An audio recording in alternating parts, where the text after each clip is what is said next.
सभी तमाम श्रोता को हमारी तरफ से बहुत बहुत धन्यवाद है। हमारे शिवम भैया,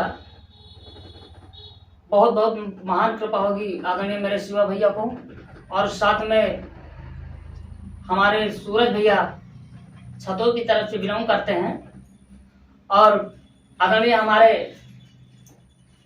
तिवारी जी, पूजनीय दादाजी, आपको दिल से प्रणाम है, पैर छूकर दिल से प्रणाम है। मैं नाम नहीं लेना चाहूँगा। और मैं प्रमोद कुमार, ग्राम कलंदरपुर, पोस्ट रुस्तमपुर, थाना मिल एरिया, डिस्ट्रिक्ट रायबरेली। आज हमारे आदरणीय मेरे तिवारी जी और साथ में हमारे सूरज भैया बहुत अच्छे हारमोनियम वादक हैं।